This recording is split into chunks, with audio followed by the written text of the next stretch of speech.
আজকে আপনাদের আমি দেখাবো আমি বাপের বাড়ি গেলে কোথার থেকে পানি নিয়ে আসি রান্না করার জন্য। আমার মা তো একটু অসুস্থই থাকে, মাজায় ব্যথা আছে, এই জন্য যতটুকু পারি করার চেষ্টা করি। এখন একটা কলসি নিয়ে হাঁটা শুরু করলাম, আর রাস্তার পরেই আছে আমাদের বাড়ির গেট। এই গেটটা খুলে রাস্তার পর দিয়েই পানি আনতে হবে, কিন্তু এই রাস্তা দিয়ে যেতে যেতে আবার একটা বাড়ির উঠানও পার হওয়া লাগে। আজকে সবই দেখাচ্ছি আপনাদের যে আমরা কোথা থেকে পানি এনে রান্না বান্না করি।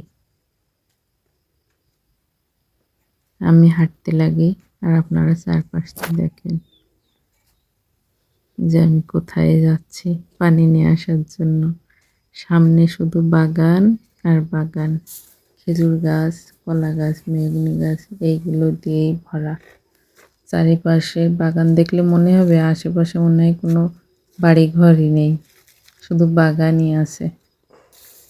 এই যে দেখেন সামনে বড় একটা কদবেল গাছ আছে, তারপরেই আছে সেই পুকুরটা।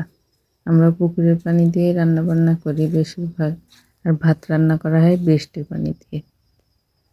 এই চারপাশের বাগান দেখলে মনে হবে যে এখনো এমন বাগান আছে, আর এমন বাগানের মধ্যে বাড়িঘরও থাকে।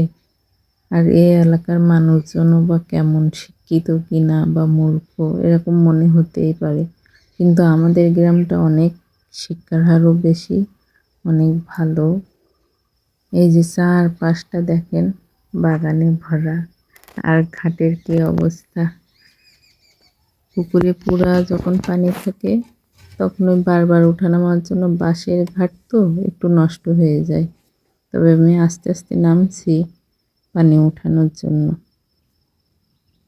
পানিগুলো অনেক পরিষ্কার, আর উপর থেকে পাতা পড়ে, এই জন্য কলসি দিয়ে এইভাবে ময়লা সরিয়ে তারপরে কলসিতে পানি ভরবো।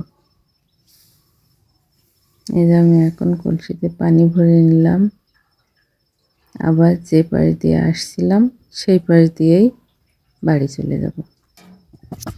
আমার পানি ভরা শেষ। পানিগুলো দেখেছেন কত পরিষ্কার পানি।